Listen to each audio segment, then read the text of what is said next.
Nakado kami.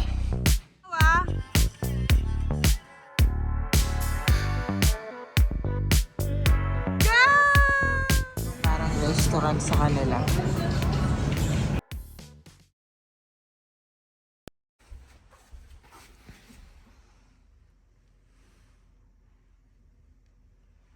Yan ang view sa umaga. Good morning! That's Lake Isikul. Punta daw kami dyan mamaya. Breakfast 9 a.m. So maaga pa.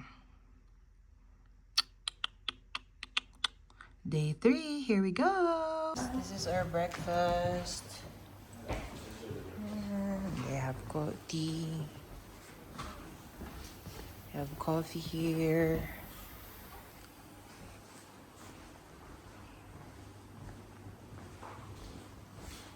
Hindi na pwedeng kumain si Max kasi Ramadan na.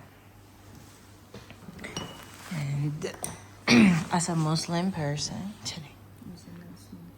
oh, let's eat.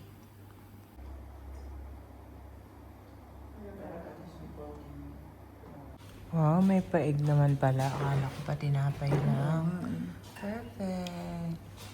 Meron din si Max, pero sa amin na mapupunta yan. Chay. On our way to our next destination. Pagod na ba?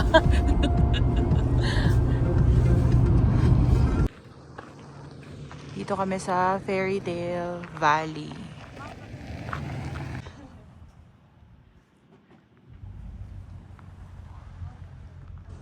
Because it's Lexus 460,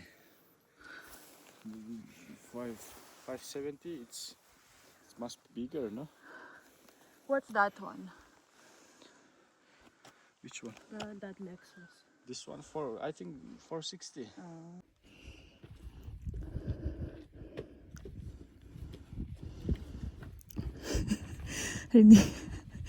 Rinig yung hingal ko.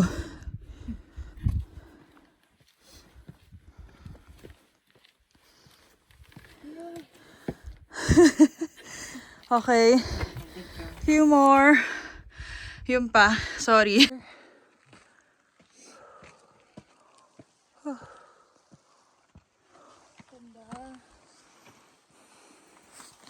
Okay, guys. Take a prepare. Where? Here. Okay. One by one here. Take a video. Okay.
Careful.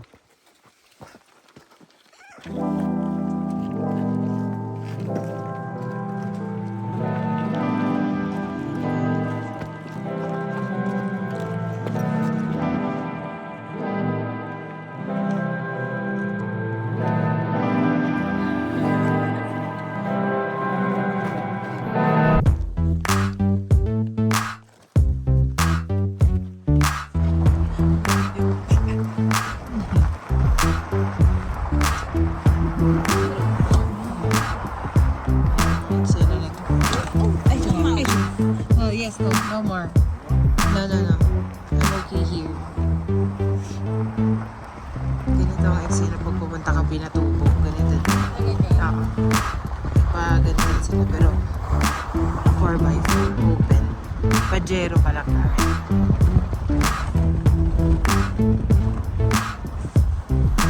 Sulfur lamig. Sulfur. Oh. CR. Hanap kami ng CR na normal. Kasi yung pinuntahan namin dun sa may grocery ay nasa floor. At oldies na tayo kaya hindi na tayo makaka-squat basta-basta.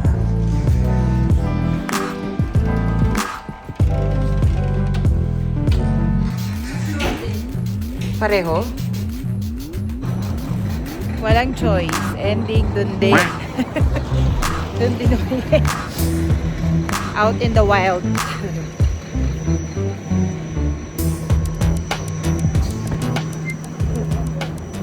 Wee party.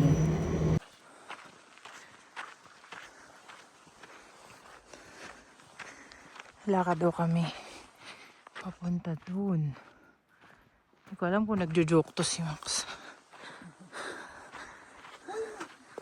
Bakit? Ha? Nalaglag?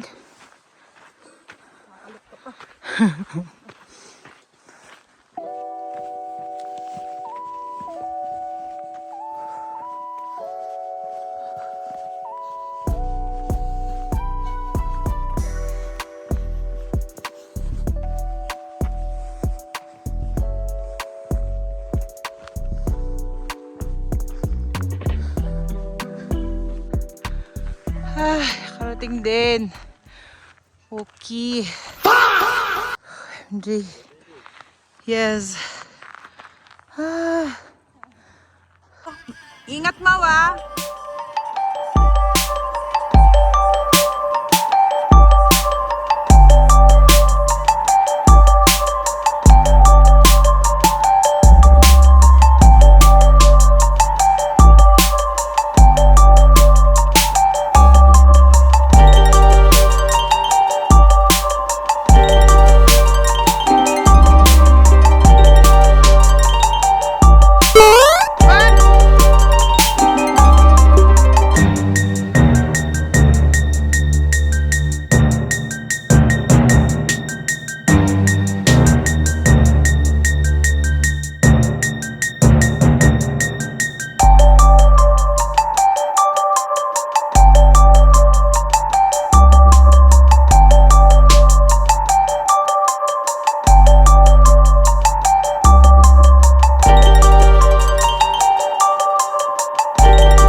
Matakbo pa rin eh.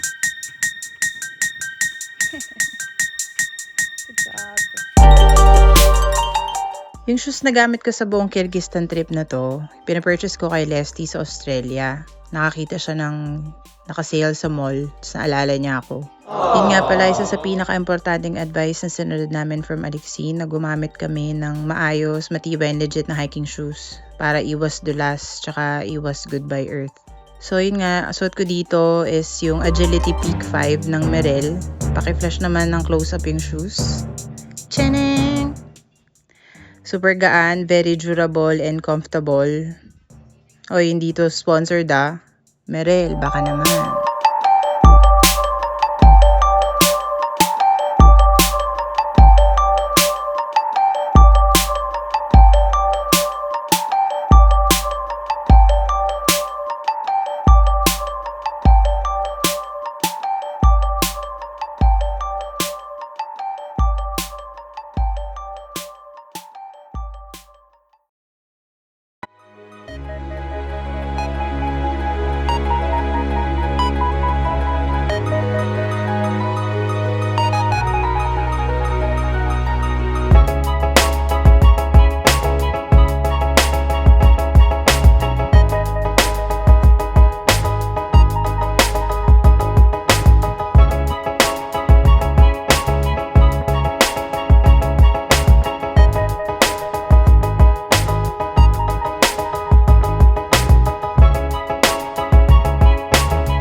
Dito kami sa loob ng supermarket.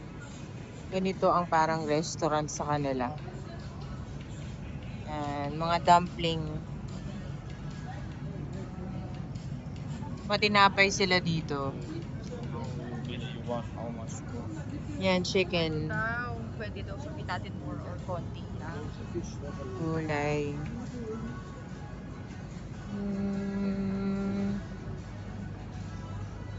Ano, puro mga bread. Bread.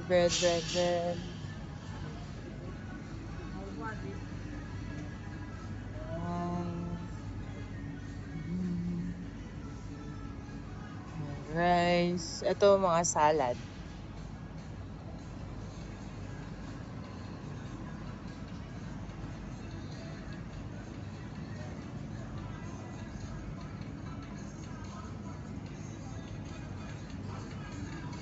Sandwiches.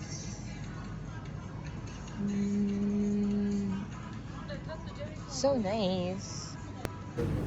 Ayan yung mga pagkain namin. Tapos may microwave sila dito. Diyan may initin.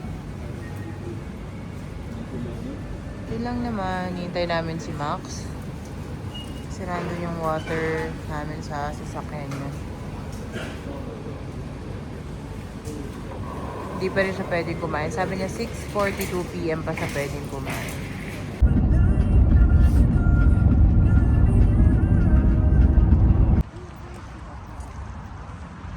But why did you park so far?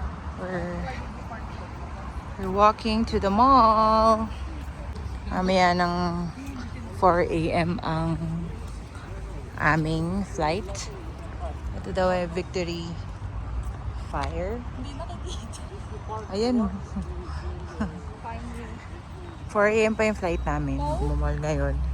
Tapos, hindi ko alam kung sasakyan na daw kami muna mag-rest or magsistay hanggang sa mahatid kami sa airport. Siguro kailangan mga 1 or 2 nasa airport na kami. Yun lang naman, mai-share ko. So, ito kami sa souveniran. Huh?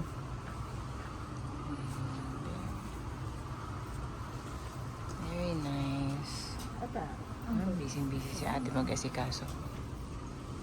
Pag hinawakan mo talaga, Day. Taki.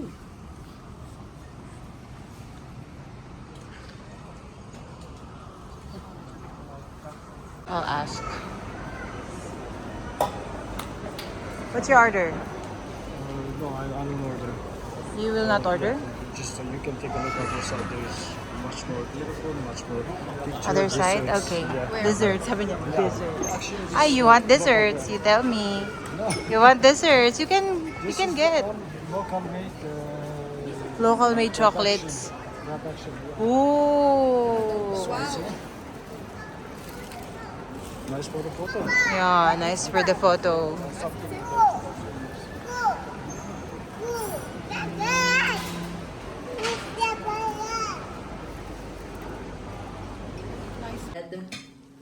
Can we take photo? Dito kami sa bahay. Nothing fancy. Apartment ni Max No, it's fancy. It's his big cousin. because you're renovating. So you're renovating your own? Here you go. Oh. He's new brother, little brother. Masyado kami maagad dito sa airport. Ay, tsaa-tsaa muna. Buubos kami ng pera. Ang tsaa nila dito ay 299 som. And yung bread ay 250 som. Kaya na mag-compute kung magkano yun sa pesos. Yung flight namin ay 5:55. Magbo-boarding ng 4:55. Almost 4:20 na. Boarding na in 10 minutes. Bye, Kyrgyzstan!